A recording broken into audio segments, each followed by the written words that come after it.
A CCE foi fundada em 1964 por Isaac Sverner, em São Paulo. Mas naquela época, a empresa era bem diferente do que viria a se tornar.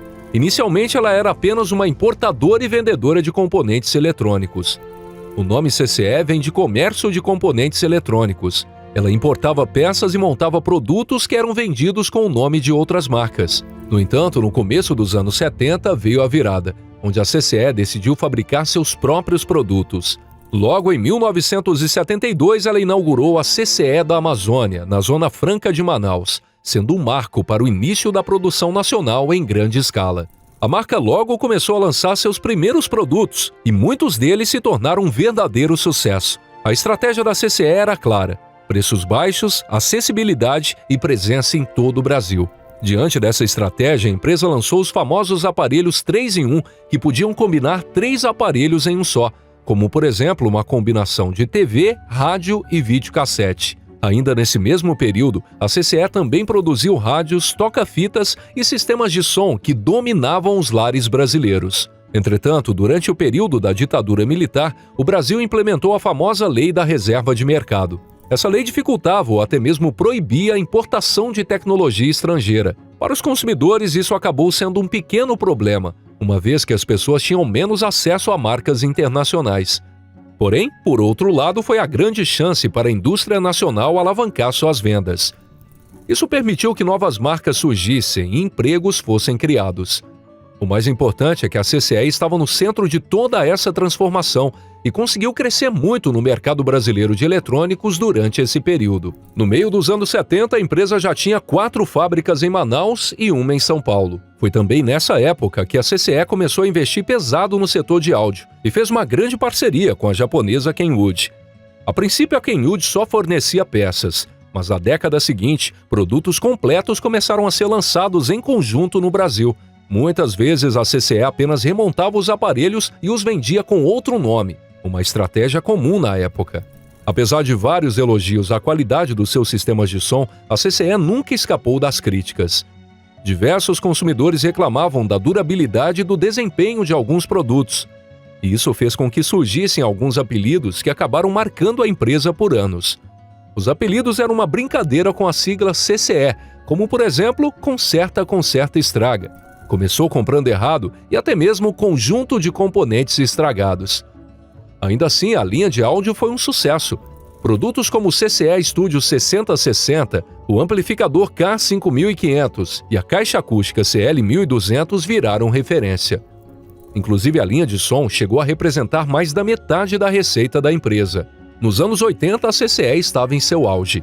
Isso permitiu que ela expandisse para países da América do Sul. Nessa mesma época, ela passou a competir diretamente com gigantes como Sony, Philco e também a brasileira Gradiente. A empresa também diversificou e entrou no mercado de TVs, videocassetes e até produziu suas próprias placas de circuito impresso. As TVs se tornaram carro-chefe da marca e os microsystems viraram ícones da época. Era difícil encontrar uma casa brasileira que não tivesse pelo menos um produto da CCE. Entretanto, nos anos de 1985, a CCE tentou inovar de novo, mas acabou fracassando. Ela lançou o MC1000, um computador doméstico de fabricação própria. Contudo, o produto foi um fracasso comercial na época, mas hoje é considerado um item raro entre os colecionadores. Apesar do lançamento não ter dado certo, a CCE não desistiu e decidiu apostar em um novo mercado. Entre as décadas de 80 e 90, a CCE conquistou o mercado brasileiro com alguns dos videogames mais populares da época: o Super Game, o Top Game e o Turbo Game. Esses consoles, no entanto, não eram exatamente originais. Na verdade, eles se tratavam de clones de modelos internacionais famosos. Isso aconteceu porque, durante esse período, o Brasil passava por uma política de restrição à importação de eletrônicos. Como resultado, muitas empresas nacionais, incluindo a CCE, encontraram uma alternativa e reproduziram produtos internacionais de forma não oficial. O Super Game era um clone do clássico Atari, totalmente compatível com seus cartuchos. Ele fez bastante sucesso por conta do seu preço acessível, design compacto e seu joystick. Apesar do sucesso, o modelo ficou pouco tempo em circulação e foi descontinuado 2 anos depois. Já o Top Game era compatível com os jogos da Nintendo. A primeira versão não foi muito bem recebida, mas os modelos seguintes chamaram atenção por terem entrada dupla, aceitando cartuchos americanos e japoneses. Por último, o Turbo Game imitava o Nintendo 8 bits, também conhecido como Nintendinho, rodando todos os seus jogos. Além disso, o console trazia um controle curioso, com um botão turbo que repetia comandos automaticamente. O Turbo Game foi lançado em 91 e foi a última tentativa da CCE em jogos. A compatibilidade dos videogames da CCE com a de outras marcas famosas era amplamente destacada nas propagandas televisivas, como um atrativo para os consumidores. A CCE também aproveitou para lançar jogos com seu próprio logotipo, mas que eram versões idênticas aos títulos originais, com o diferencial de serem bem mais baratos, já que a empresa não pagava os direitos autorais. Contudo, a ousadia da CCE não se limitou aos videogames. A empresa também entrou no mercado de computadores pessoais, com uma estratégia semelhante. Na época, ela lançou o MC4000 Exato Pro, um clone do famoso Apple II, que rapidamente se tornou um sucesso. Outro lançamento foi o CCE MC1000, um computador extremamente acessível, com menos componentes e tecnologia simplificada, que era ideal para quem queria ter um computador sem gastar muito. A CCE também atuou em outros setores tecnológicos. Ela apostou em reprodutores de VHS, optando pelos modelos que apenas reproduziam fitas pré-gravadas, o que ajudava a reduzir os custos. Já nos sistemas de som, os famosos aparelhos 3 em 1 permitiam mais funcionalidades em um único produto que também tinha foco na economia para manter os preços acessíveis. Durante os anos 90, a empresa diversificou ainda mais e passou a fabricar geladeiras, refrigeradores e fornos de micro-ondas, além de investir no mercado de televisores. Ela começou apenas com os modelos tradicionais de tubo, alguns até com VHS embutido, e foi evoluindo com versões LCD, LED e Full HD. A marca também lançou televisores infantis como modelo com o personagem Ursinho Pooh. Embora também tenha entrado no mercado de DVD players, esse segmento acabou não tendo grande relevância para a marca. Nos anos seguintes, a CCE continuou se reinventando. Em 1996, assumiu a fabricação e comercialização de produtos da japonesa Aiva, como toca-discos e equipamentos de som. Em 98, firmou parceria com a Electra para a produção de aparelhos de ar-condicionado. A empresa também criou submarcas, como a CCE Eletrodomésticos, fundada em 1995, que ficou responsável por geladeiras, freezers e micro-ondas. Entretanto, nos anos 2000, a CCE enfrentou novos desafios e se viu no meio de uma grande polêmica. No início dos anos 2000, a CCE se viu no centro de uma das maiores polêmicas de sua história. A Polícia Federal recebeu uma denúncia anônima acusando a empresa de envolvimento em um esquema de contrabando em larga escala. As investigações levaram à apreensão de uma grande carga de produtos eletrônicos no porto de Manaus, todos vindos do exterior. O esquema funcionava de forma sofisticada. Os eletrônicos já chegavam prontos da China, embalados e etiquetados como se fossem insumos da Zona Franca de Manaus. Com essa manobra, os produtos entravam no país livres de impostos, o que reduzia em cerca de 40% os custos de produção. Porém, se configurava como uma grave fraude fiscal. Na época, o presidente da empresa, Isaac Werner, tentou negar as acusações, mas acabou recebendo voz de prisão. O escândalo abalou fortemente a reputação da empresa e a colocou em uma profunda crise. Ainda assim, a CCE não parou e continuou operando, mesmo sob intensa pressão e desconfiança. Como parte de uma estratégia para sair da crise, a empresa decidiu vender sua fábrica de eletrodomésticos para a MAB, uma companhia mexicana que também controlava marcas como Continental, General Electric e Daco. No ano de 2006, em uma tentativa de reinvenção, a CCE criou uma nova divisão, a CCE Computadores, voltada para o mercado de PCs de baixo custo. Esse período marcou um novo fôlego para a empresa, que voltou a lançar produtos em diversos setores, além de exportar e fabricar nacionalmente. Isso a consolidou como uma marca bastante popular no Brasil. Foi nesse contexto que nasceu a linha Info, que incluía desktops, notebooks e netbooks, sob o slogan A Marca do Brasil, destacando o orgulho de ser uma empresa 100% nacional. Uma das linhas que se tornou mais conhecida e duradoura da CCE foi a linha Win, que oferecia uma gama de notebooks com bom custo-benefício. Os modelos mais famosos foram o T45P, T745, X30S, S23 e U25, alguns deles com múltiplas configurações e até óculos 3D, acompanhando as tendências tecnológicas da época.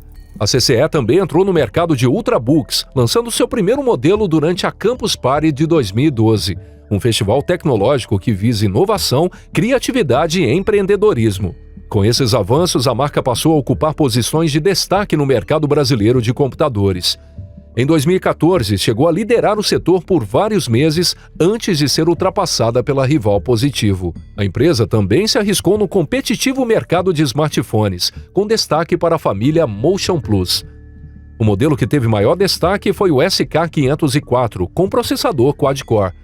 Outro modelo que também chamou a atenção do público foi o SC452, que possuía TV digital. A linha Mob também teve boa aceitação, com versões como o SM55 e o QW20, que tinha teclado físico QWERTY. No segmento de tablets, um dos primeiros destaques foi o InTouch, com sistema Windows 7 e tela de 10 polegadas, em uma tentativa de rivalizar com o iPad da Apple. Já em 2013, a CCE se tornou a primeira fabricante brasileira a firmar parceria com a Qualcomm para produzir tablets totalmente nacionais. O resultado foi a linha Motion Tab, lançada no mesmo ano com preços na faixa de R$ 900. Em 2002, a CCE era a maior fabricante do polo industrial de Manaus, conhecida por iniciativas sustentáveis, como o uso de material reciclado nas embalagens e projetos voltados para o benefício das comunidades locais e da floresta amazônica. Entretanto, apesar das conquistas, a década de 2000 também foi marcada por instabilidade. Por conta das crises que já atingiam a CCE há alguns anos, ela precisou fazer demissões em massa.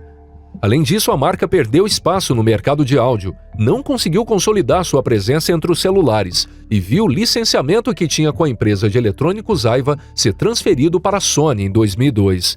Isso permitiu que a Sony ultrapassasse a CCE em diversos setores. Ainda assim, a CCE se manteve firme por um bom tempo.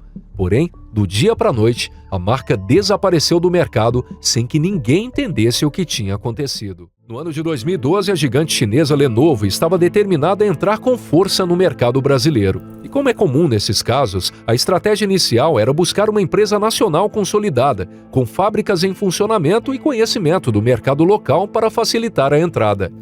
A primeira tentativa da Lenovo foi ambiciosa. Ela ofereceu cerca de R$ 2 bilhões pela Positivo, que na época liderava o setor de informática no Brasil. A proposta, no entanto, foi recusada. Diante disso, a Lenovo começou a procurar outras opções, e foi assim que descobriu a CCE. Apesar dos altos e baixos, a CCE ainda era uma força relevante no mercado nacional.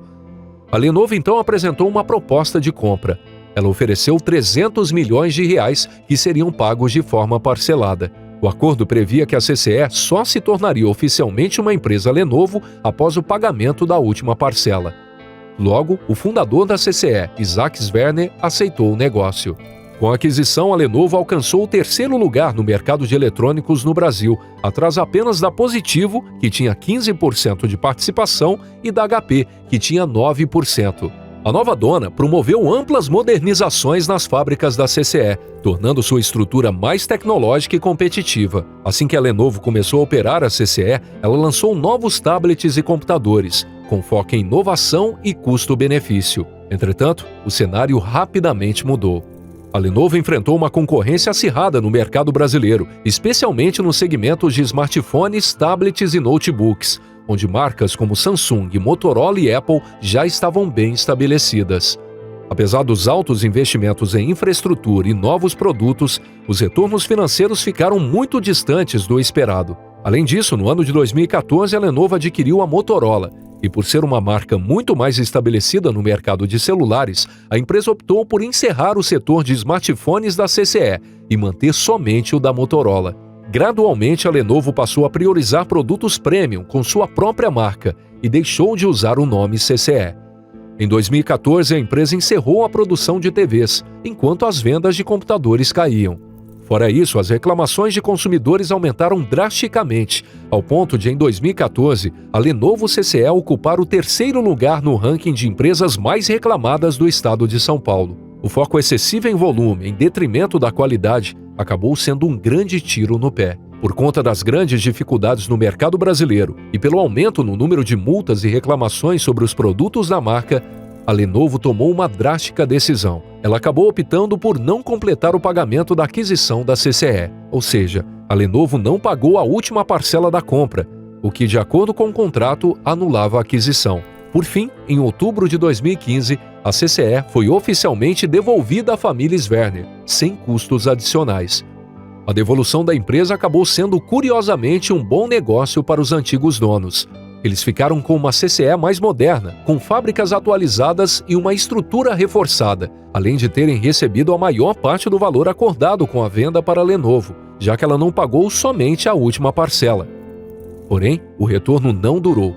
A marca já não tinha liquidez em 2016, ou seja, não conseguia mais honrar suas dívidas e compromissos. Ainda nesse mesmo ano, a CCE encerrou definitivamente suas atividades, fechando as portas da fábrica em Manaus e deixando consumidores sem suporte ou explicações. Além disso, os equipamentos e materiais restantes foram vendidos e seus galpões, que abrigavam os produtos da marca, foram alugados para outras empresas. Hoje, o site da CCE está fora do ar. Não há atendimento ao cliente, redes sociais ou novos produtos. A marca sumiu do mercado quase sem aviso, deixando apenas rastros em sites de leilão, estoques antigos e processos judiciais. Em meio ao apagamento da marca, surgiram ainda denúncias ligando membros da família fundadora à empresa DM Eletrônica, que teria sido criada como fornecedora da CCE. A DM foi acusada de fraudar incentivos fiscais ao importar produtos de baixa qualidade da China e revendê-los como fabricados na Zona Franca de Manaus.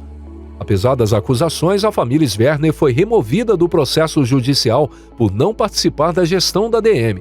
Porém, a imagem da CCE saiu ainda mais desgastada.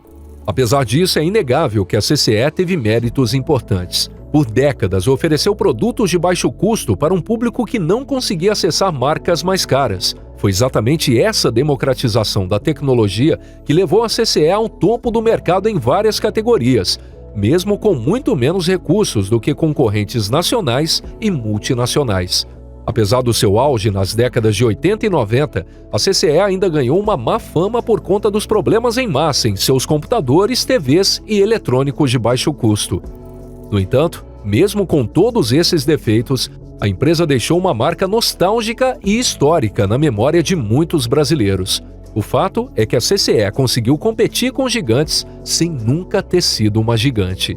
Hoje, sua fábrica em Manaus está alugada para outra empresa e seu legado vive mais na memória dos consumidores do que nas prateleiras das lojas. Se o seu sonho é trabalhar de onde quiser, ganhar dinheiro e conquistar a sua liberdade, o curso Edições Disruptivas pode transformar esse sonho em realidade. Com o curso Edições Disruptivas, você aprende a editar vídeos com qualidade profissional de forma simples, prática e sem enrolação, mesmo que nunca tenha aberto um programa de edição antes.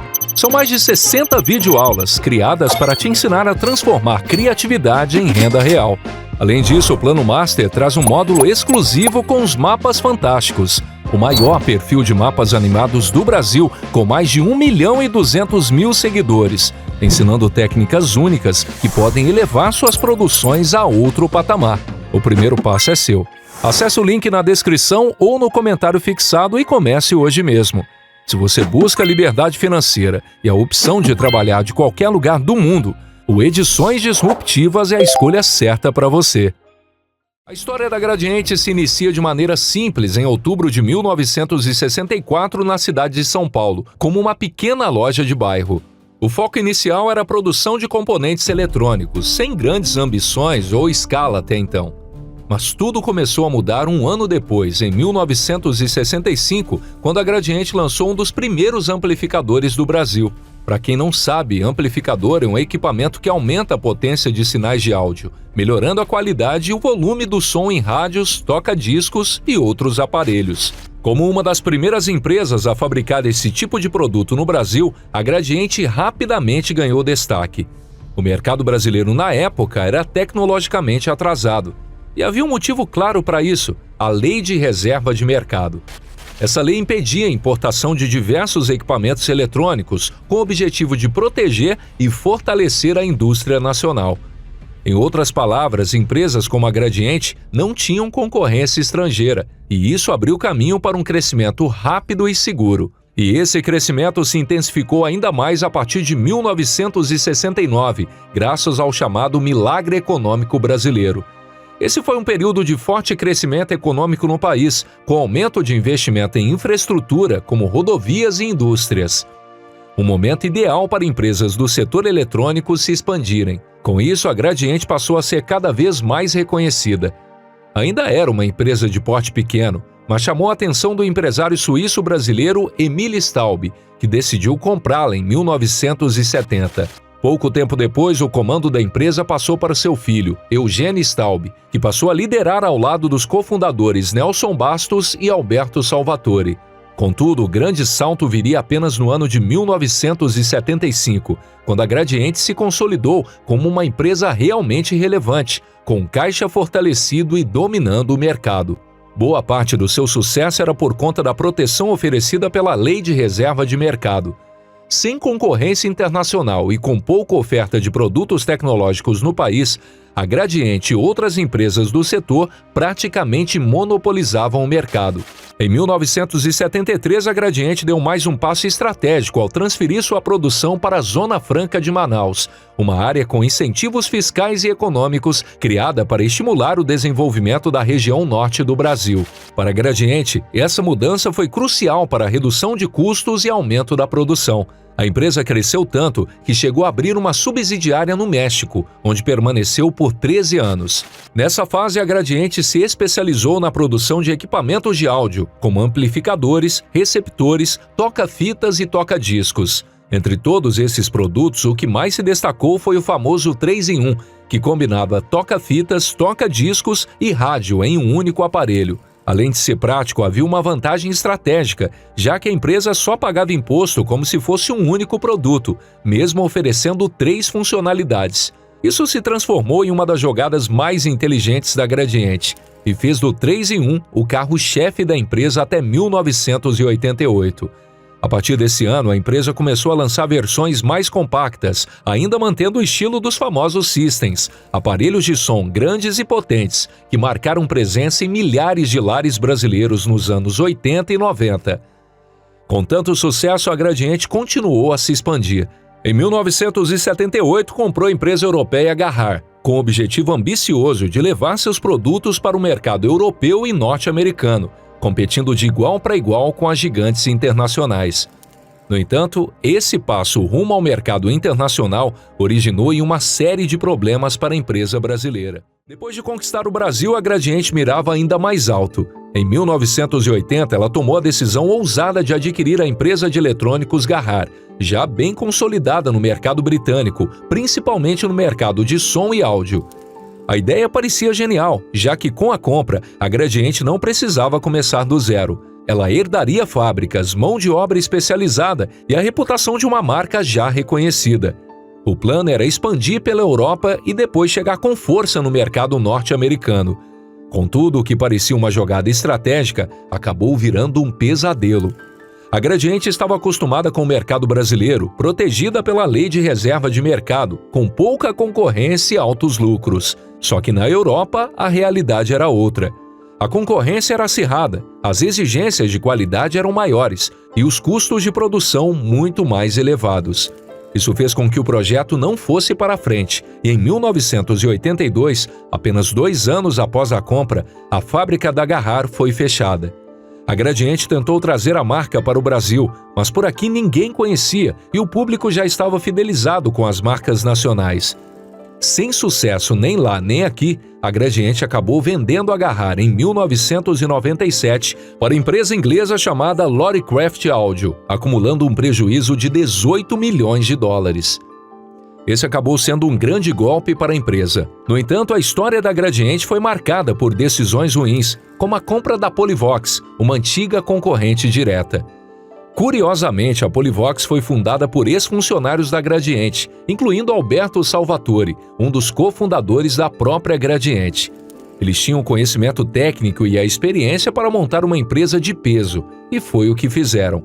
A Polivox cresceu rápido e passou a disputar mercado com a Gradiente, especialmente na área de áudio. Porém, em 1979, a Gradiente resolveu acabar com essa disputa, comprando a Polivox.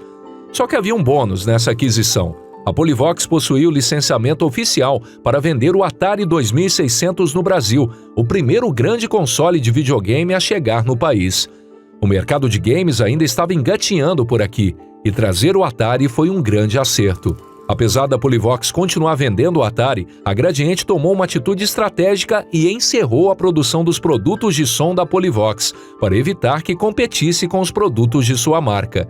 Assim, a Polivox passou a ser tratada como uma espécie de segunda linha da Gradiente, com aparelhos mais simples, mais baratos e com qualidade inferior.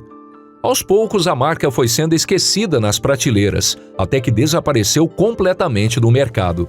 Apesar disso, a Gradiente manteve os direitos sobre o nome Polivox até hoje.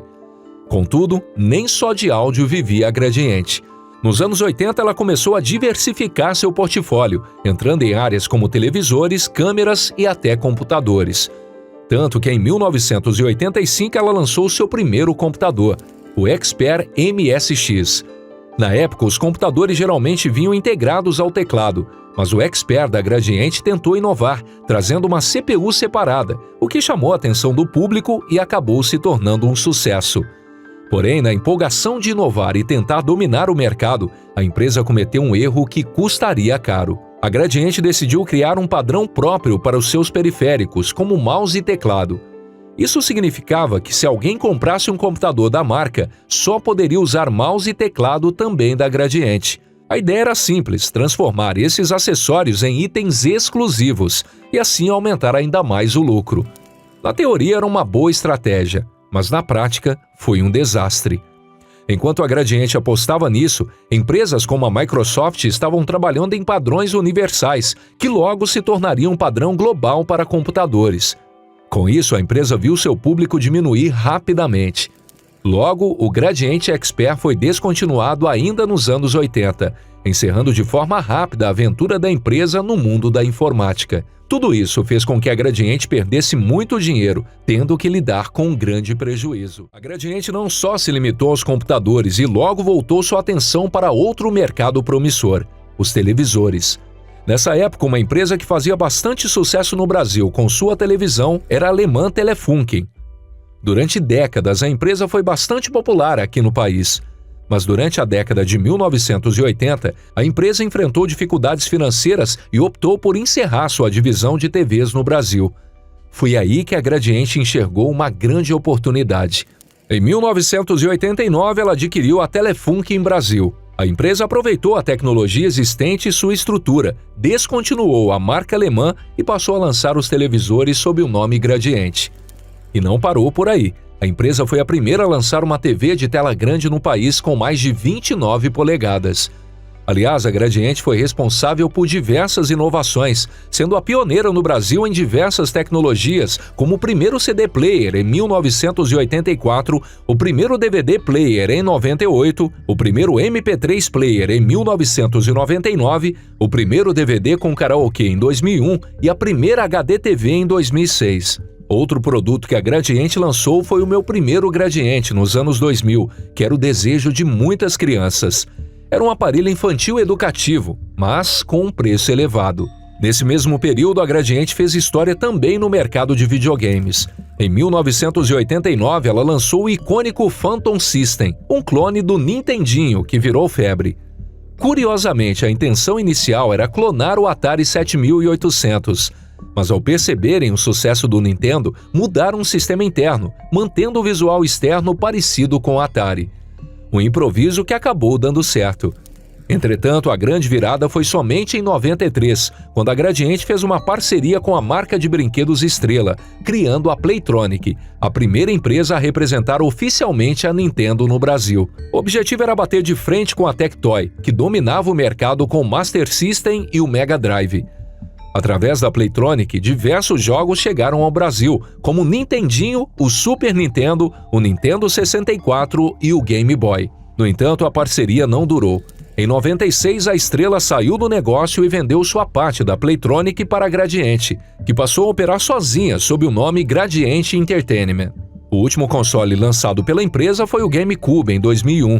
Em 2003, pressionada pela pirataria e pela alta do dólar, que havia saltado para mais de R$3, a Gradiente encerrou de vez sua atuação no mercado de videogames. Uma curiosidade pouco conhecida é que nos anos 90, a Gradiente registrou no Brasil o nome PlayStation, que ela planejava usar em uma linha de computadores. Logo, quando a Sony quis trazer seu console para o país, teve que negociar com a Gradiente pelo uso do nome. Em 2002, as empresas fecharam um acordo, mas os valores nunca foram revelados. Contudo, a diversificação da Gradiente não parou por aqui. Com o avanço dos celulares no início dos anos 90, a Gradiente firmou uma parceria com a Nokia. A Gradiente tinha a marca e o conhecimento de mercado, mas não a tecnologia.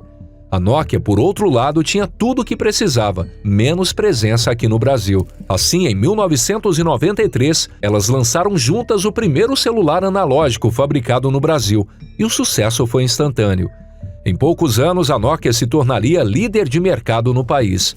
A parceria deu tão certo que, em 97, as duas criaram a NGI, Nokia Gradiente Industrial, uma joint venture para consolidar a operação.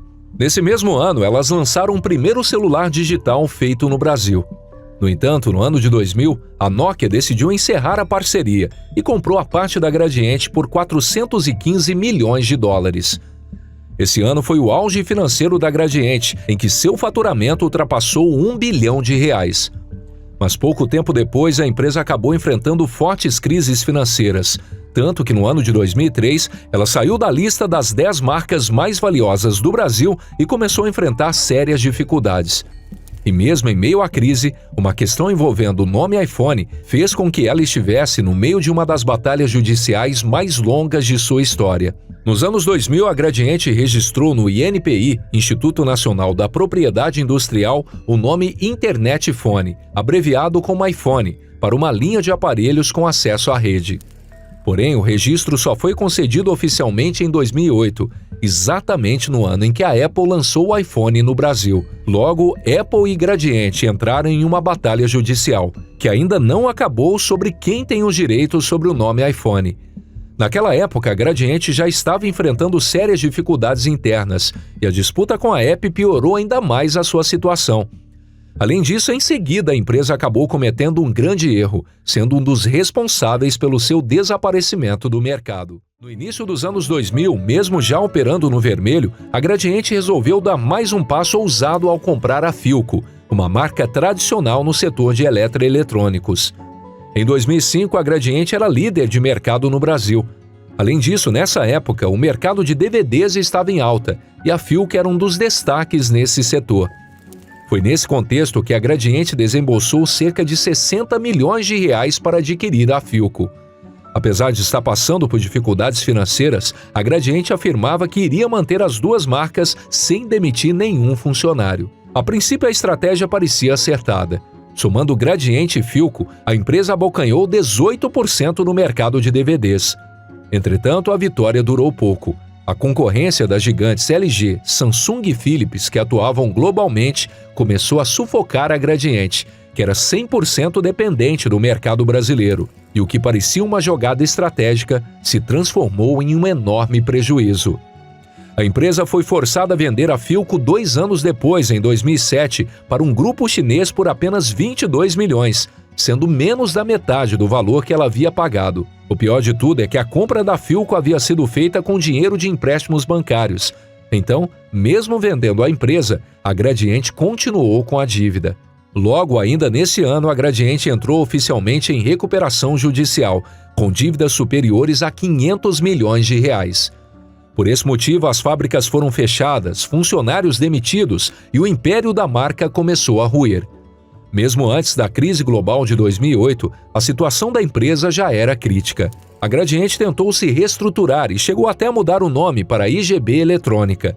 E por alguns anos sumiu do mercado, interrompendo a comercialização de todos os seus produtos. Foi somente em 2012 que a marca reapareceu, apostando em um novo segmento, tablets e celulares. Ela lançou modelos como o Oz Black, o Tab 700 e o Safe Phone, voltado para o público idoso. Mas o ponto de virada foi o relançamento do Gradiente iPhone, que, como contei anteriormente, a empresa já havia registrado antes da Apple lançar seu primeiro iPhone. A briga judicial com a Apple começou aí, com uma disputa que dura até hoje. Inclusive, em maio de 2025, a Gradiente conseguiu uma vitória importante no STJ, que reconheceu a validade do uso da marca Gradiente iPhone. Agora, o caso foi parar no Supremo Tribunal Federal, onde será decidido definitivamente se a Gradiente tem o direito exclusivo do nome no Brasil, o que pode forçar até a Apple, em um cenário extremo, a mudar o nome do iPhone por aqui. Agora, se a Apple for a vencedora, a Gradiente poderá perder o registro do nome iPhone. Entre os anos de 2012 e 2019, a Gradiente ainda tentou se reerguer através do relançamento do Meu Primeiro Gradiente. Voltou a investir em caixas de som, boomboxes e torres de som, e também teve um investimento internacional na empresa.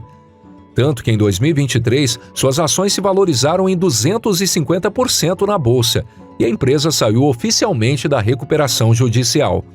Nesse mesmo ano, a empresa teve um faturamento de mais de 5 milhões de reais. Contudo, apesar dos acontecimentos positivos, a Gradiente optou por fechar o capital da empresa, uma vez que ela estava tendo gastos milionários por deixar a empresa na Bolsa de Valores. Hoje, ao visitar o site da empresa, você verá alguns produtos listados, mas todos estão esgotados. Isso porque a marca não possui mais produção própria, ela licencia seu nome para outros fabricantes e ganha royalties com isso. A nova aposta da empresa é energia solar.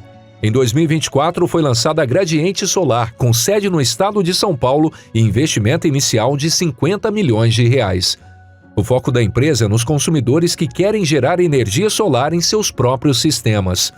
Sob o comando de Eugênio Staub, filho do fundador da Gradiente, a meta é conquistar 10% do mercado brasileiro de energia solar nos próximos 5 anos.